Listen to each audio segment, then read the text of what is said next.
Olá, queridas amigas, queridos amigos. Aqui é o professor Antônio Sávio e nesta aula de hoje nós vamos tratar sobre dois temas que são apaixonantes. Dentro de História do Direito, nas nossas aulas de Teoria Geral e História do Direito, trataremos hoje da Grécia, falaremos um pouquinho sobre Esparta e Atenas e logo depois falaremos sobre Roma. Então é um assunto que causa muitas paixões aos alunos por conta do histórico, por conta do estudo que se fez anteriormente. Por isso recomendo que você preste bastante atenção na aula de hoje e raciocine um pouquinho sobre a história destes lugares e aquilo que foi trazido para a nossa realidade de hoje em dia. Ok? Bem, vamos começar então falando, meus amigos, aqui sobre Grécia, né, em especial Esparta e Atenas. Quando nós falamos sobre essa parte da história, nós temos que necessariamente tratar do estoicismo. Esse estoicismo, né, esse período, né, em que se atribui ao indivíduo que tinha perdido a qualidade de cidadão, uma ideia de conversão de súdito de grandes monarquias, ou seja, se dá uma nova dignidade para a pessoa, né? A comunidade universal do gênero humano corresponde a um direito universal, né? Você faz parte do gênero humano, então você tem alguns direitos considerados universais. E quando nós temos essa ideia de direito universal, nós temos aqui alguns princípios religiosos que foram comuns posteriormente. Né? Nós temos, por exemplo, a teoria cristã, né? A teoria cristã da lei, né? A teoria cristã, a religião cristã trata muito dessa questão da lei eterna, né, e da lei natural, e inclusive essa questão da lei, ela foi ponto de partida para muitos princípios e para muitas discussões. A Grécia é importante para nós por ela ter uma organização política, e uma organização política junto com leis e um governo, tá bom? Então vou colocar aqui para vocês no caderno, a Grécia tinha uma organização política com governo e leis. E as suas principais estados, eram Esparta e Atenas. Ok? Em Esparta, meus amigos, basicamente, nós tínhamos uma sociedade que era constituída por guerreiros, agricultores, artesãos e escravos. Então vamos anotar aqui em Esparta. A sociedade era constituída por guerreiros, principalmente guerreiros, né? Se ouve muito a respeito da história dos guerreiros. Nós tínhamos também agricultores que forneciam alimento para esses guerreiros e para os outros participantes da sociedade. Tínhamos artesãos e escravos, um número considerável de escravos. Era um estado que tinha uma mentalidade absolutamente belicosa, né, militarista, ou seja, era uma sociedade bélica, uma sociedade que lutava, basicamente. E o interessante é que o Estado, vou colocar aqui para vocês, o Estado, vírgula, belicoso, okay, que tinha uma preparação bélica, então, ele detinha a posse legal das terras. Ele detinha a posse legal das terras. O cidadão detinha o usufruto. Então, olha que coisa interessante, né? O Estado ele era quem tinha as terras e o cidadão se aproveitava dessas terras para que ele pudesse sobreviver. E olha que interessante, os homens livres, isso daqui é uma informação interessantíssima, os homens livres não poderiam praticar atividades que gerassem lucro. Então, os homens livres não poderiam praticar alguma atividade que gerasse lucro. Tudo o que eles faziam era para a sua subsistência.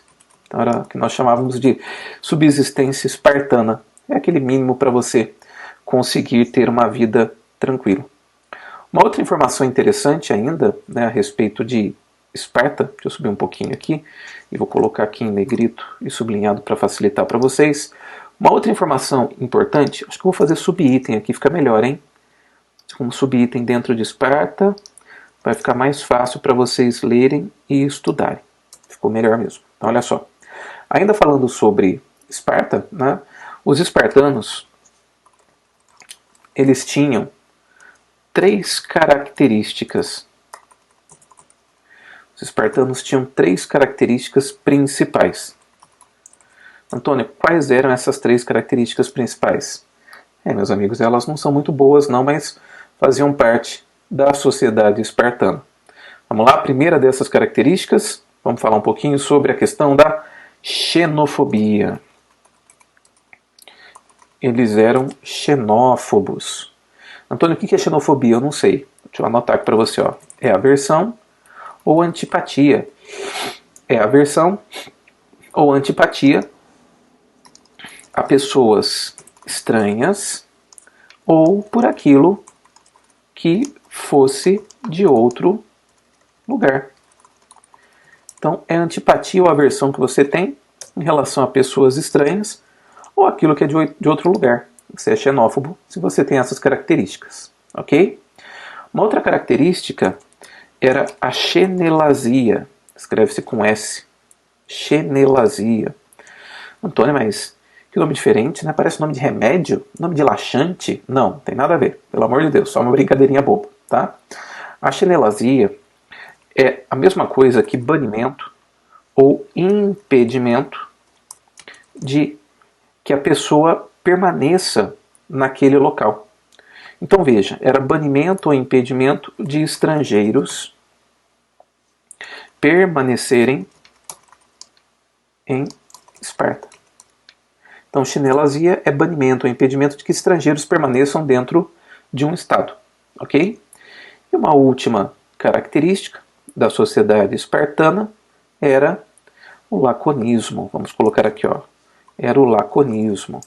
Podemos falar que era uma sociedade lacônica. Tudo bem? O que significa o laconismo?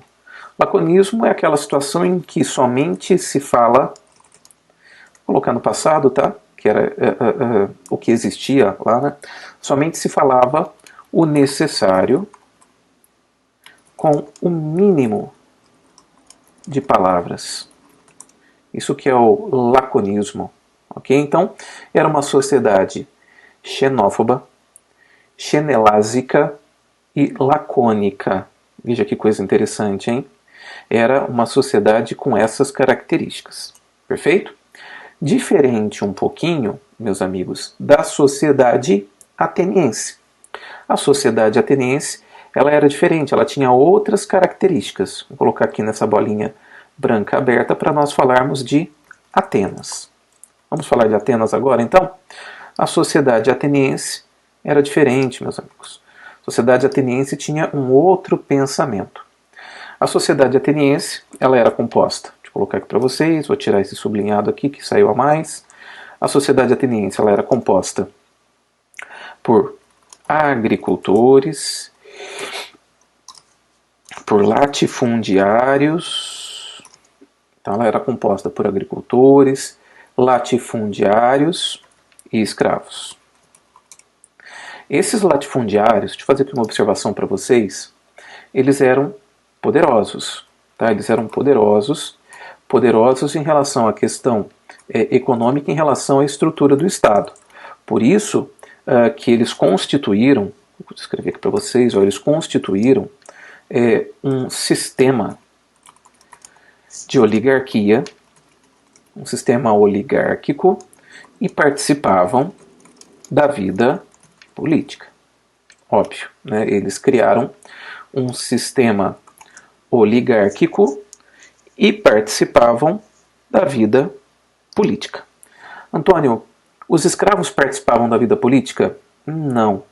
Quem fosse agricultor e não tivesse renda ou tivesse algum histórico de escravo, participava da vida política? Não participava. Então, essa é a grande questão, né, que se discute a respeito da democracia ateniense. Era uma democracia em que poucas pessoas participavam, só aqueles considerados como cidadãos que participavam dessa democracia. Tá bom? Ainda sobre Atenas, é importante nós falarmos algumas situações e algumas características. Essas características tem ligação direta com a lei, né, com a criação de leis, e eu diria para vocês que o primeiro legislador, vou colocar aqui para vocês, ó, o primeiro legislador ateniense, deixa eu tirar esse destaque aqui, pronto. O primeiro legislador ateniense, de nome, vou escrever aqui para vocês, ó, de nome Dracon, ele ficou conhecido por criar leis severas. Antônio, por que eram leis severas? Porque quase todos os crimes eram punidos com pena de, adivinha? Pena de morte. Beleza.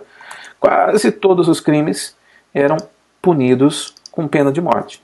Então, as leis de Dracon, ou as leis draconianas, eram leis muito severas. Eram leis que normalmente aplicavam a pena de morte. Ok? Logo depois de Dracon, vamos escrever aqui assim, ó, após Dracon, surgem as leis de Solon. Antônio, então, Solon também editou leis? Sim, editou leis. Mas as leis de Solon foram boas.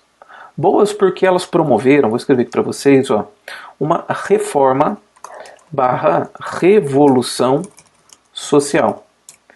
E essa reforma ou revolução social foi boa, porque ela incentivou também uma revolução, vamos escrever aqui, ó, uma revolução econômica e política. Essa mudança feita por leis através de Solon, essas leis, por exemplo, trouxeram tantos avanços, mas tantos avanços, que elas passaram a reconhecer a eunomia. Antônio, que nome esquisito. Anota aí para mim no caderno. Anoto, claro, com prazer. Vou colocar aqui para você, ó. Essas leis, deixa eu fazer um subitem aqui, ó. As leis reconheciam a eunomia. Antônio, o que é essa tal de eunomia? Você já sabe o que é, só não sabe que sabe. É a igualdade de todos perante a lei. Quando você lê a nossa Constituição Federal, você encontra lá que todos são iguais perante a lei. Essa é uma herança, meus amigos, que nós temos aqui no nosso direito. Essa herança veio da sociedade grega. Tudo bem? Então, ainda falando um pouquinho sobre Solon, né? Solon, vou escrever mais um pouquinho aqui para vocês, ó. Solon desenvolveu muito mesmo, economicamente, vou colocar aqui econômica e comercialmente, Atenas. E as leis dele, vou colocar assim, ó, cujas leis, e as leis dele simplificavam a atividade do comércio. Essa foi a grande jogada de Solon, tá bom? Então, cujas leis simplificavam a atividade comercial. Lembrando para você que ele, para simplificar a atividade comercial, olha o que ele fez, olha que genial. Ele estabeleceu um sistema padrão, olha que legal, hein?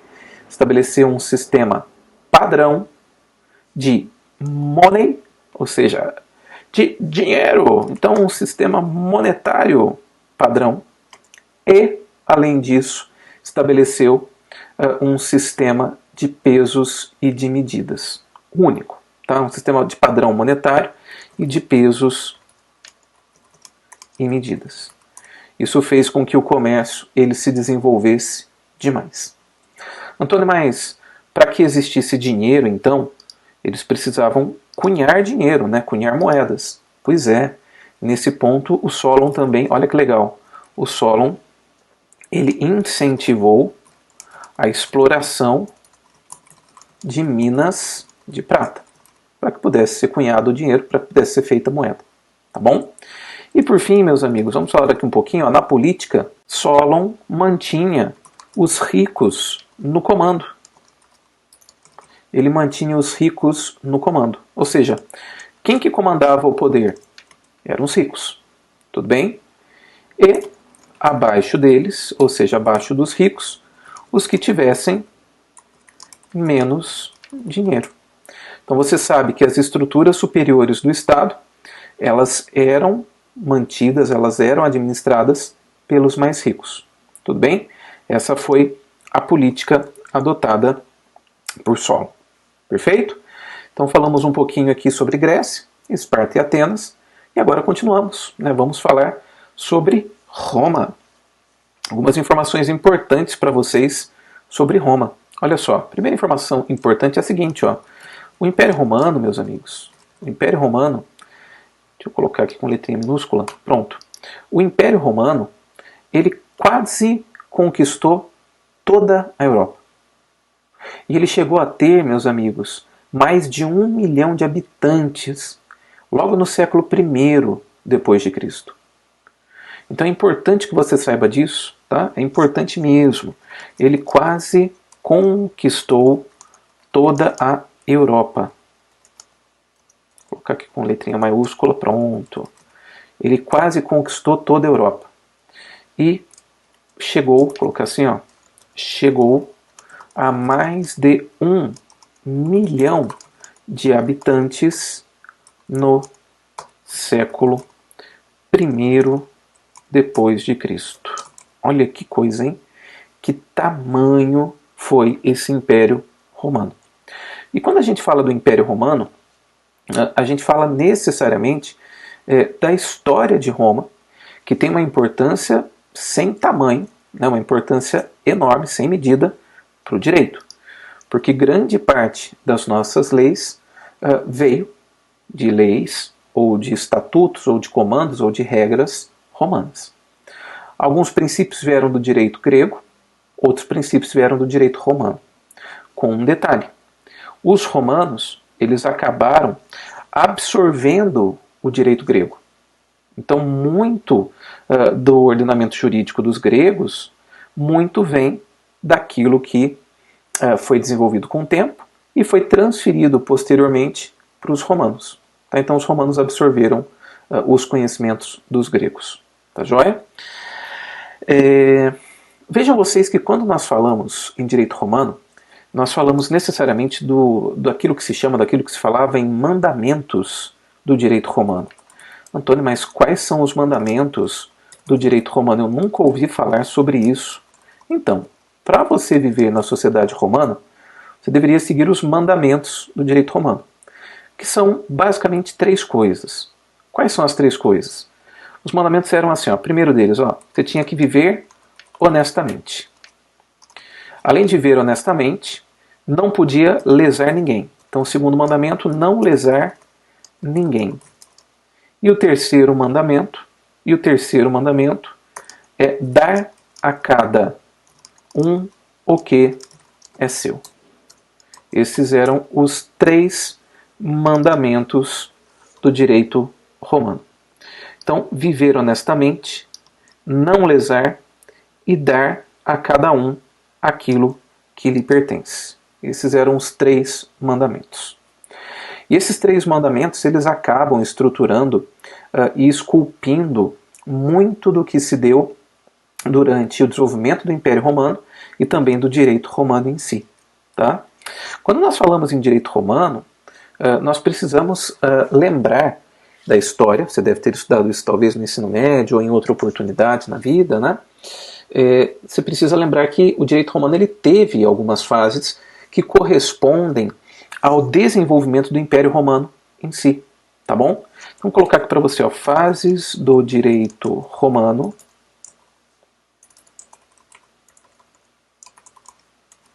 que correspondem ao desenvolvimento do Império Romano. Quais foram essas fases? Deixa eu colocar aqui para você, ó. Vou colocar aqui como sublinhado para ficar mais destacado. Olha só, quais são essas fases do direito romano? Deixa eu subir um pouquinho aqui para mostrar para vocês, fica melhor para escrever. Pronto.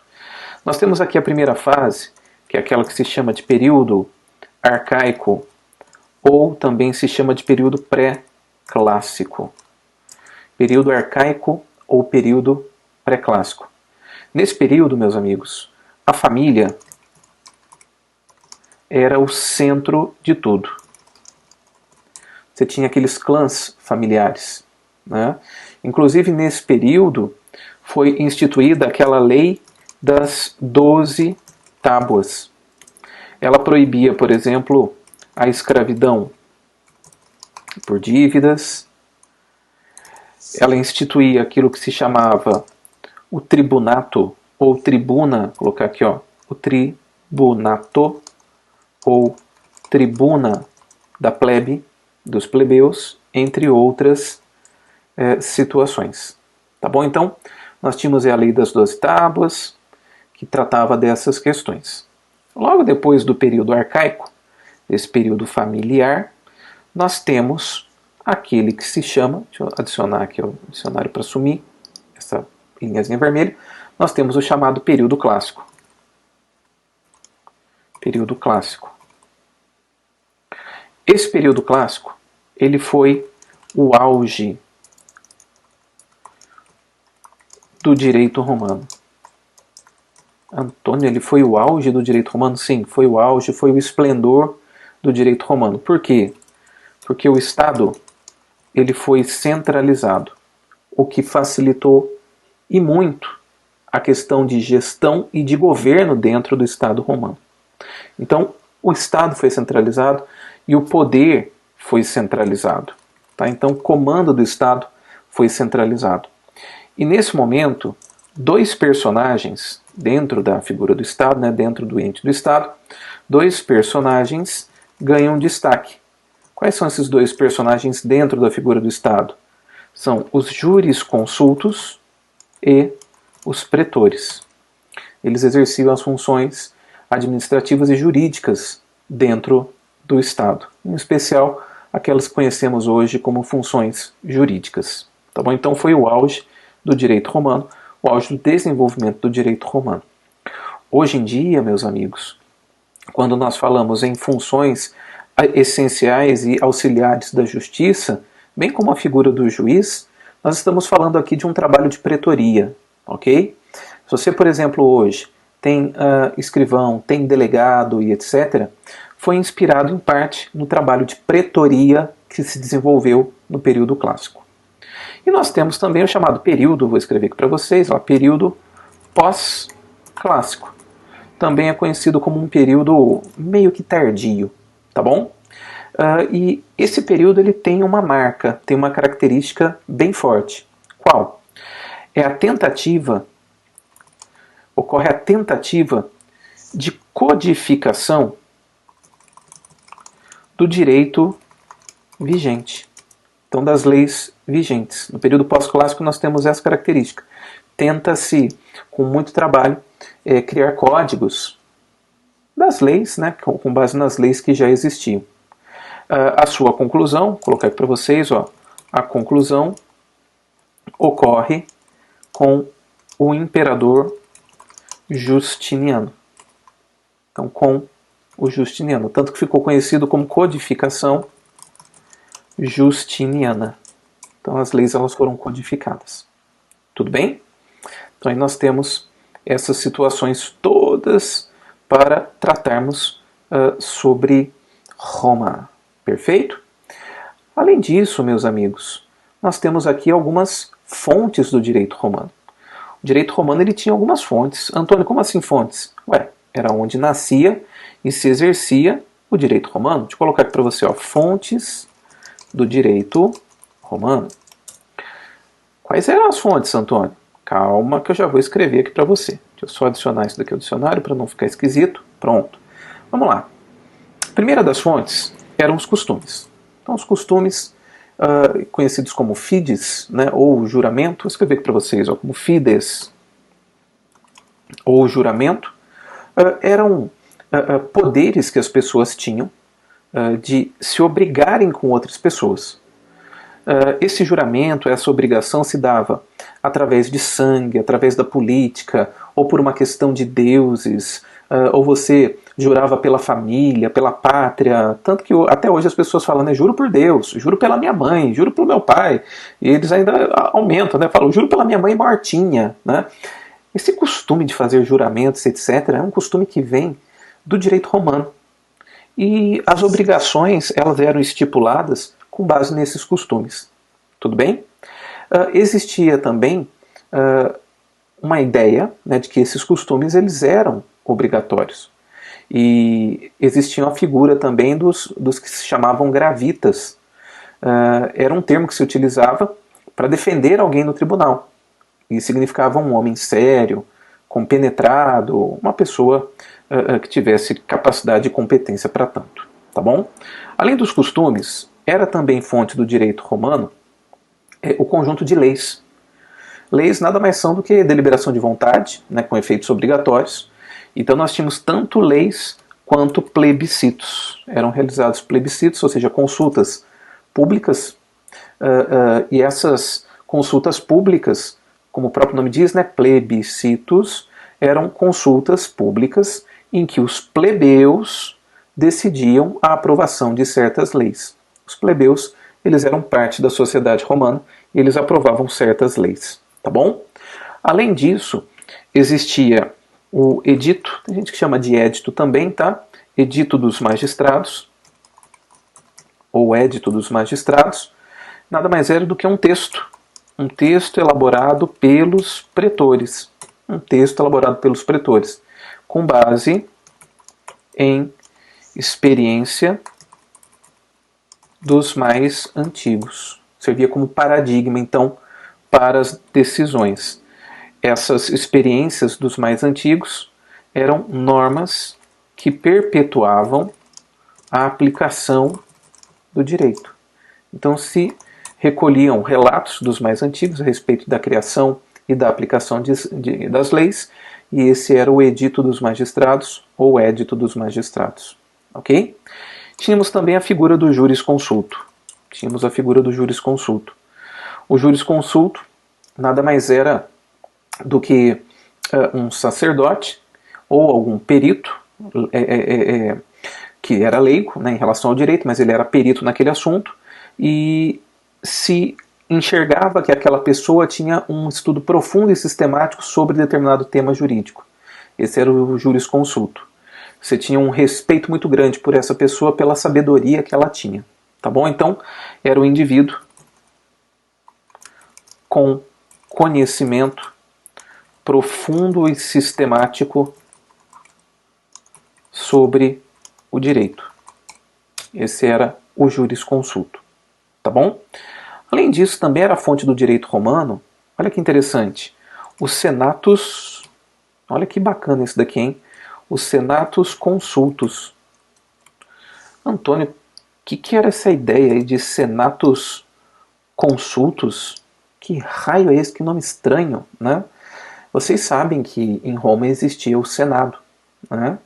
E os senatus consultus nada mais eram do que deliberações, deixa eu anotar aqui para você, ó, deliberações, só voltar aqui, ó, deliberações, eram deliberações do Senado mediante proposta dos magistrados. Antônio, então o Senado ele deliberava? Deliberava.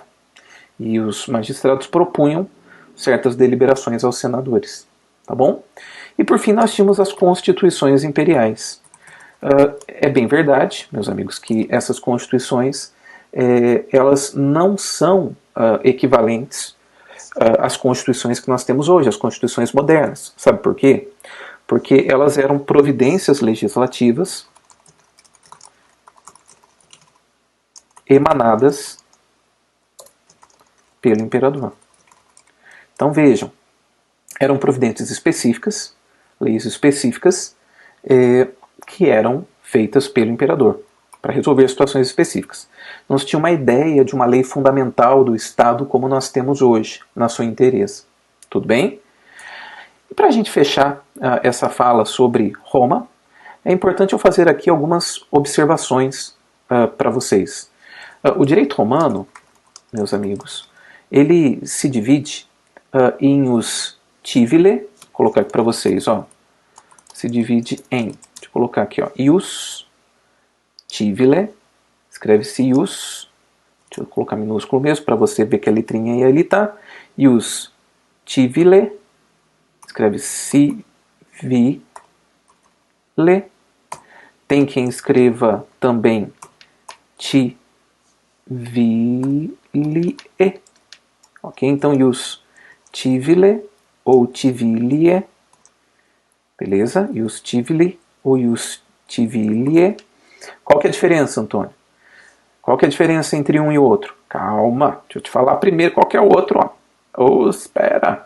E o segundo, ius gentium. Escreve-se com T. Gentium.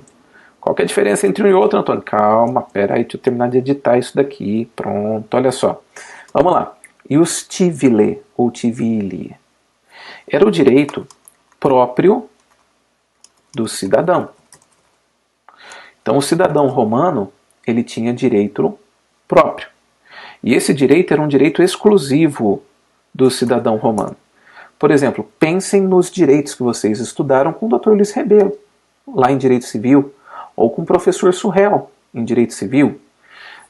Eles ensinaram para vocês que esses direitos, lá na parte geral do Direito Civil, são direitos que toda pessoa tem, todo cidadão tem. Eram ius tivili, são direitos civis do indivíduo, tá bom? Mas também existia o chamado ius gentium. Era um direito universal. Antônio, como assim direito universal?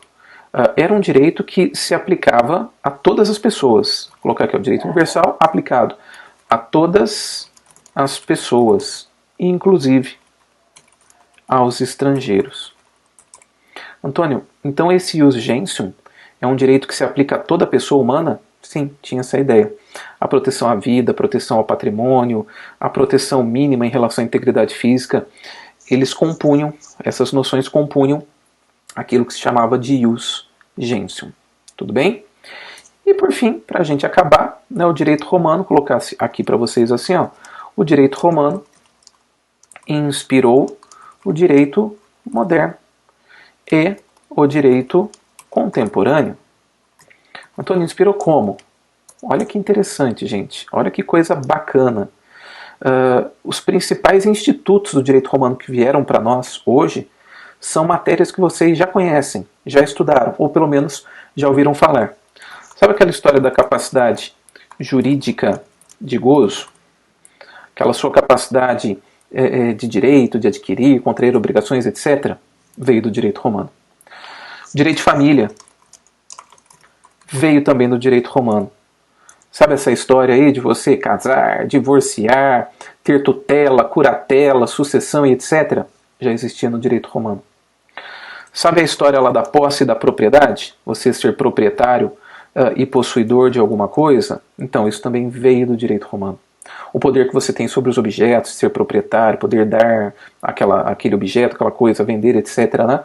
Isso daí veio do direito romano também. A ideia de crimes, a ideia de delitos também veio do direito romano. Para vocês terem ideia, lá no direito romano já se falava em prática de crime, já se falava em legítima defesa, já se falava em flagrância, causalidade, imputabilidade, extinção de punibilidade, já tinha tudo isso lá. Então vejam como que o direito romano ele inspira mesmo o nosso direito moderno e também o nosso direito contemporâneo. Muitos desses assuntos vieram do direito romano, que, como eu disse para vocês, foi inspirado pelo direito grego. Ok? Meus amigos, foi um prazer conversar com vocês nesta aula. Um grande abraço e nos encontramos numa próxima oportunidade. Tchau, tchau.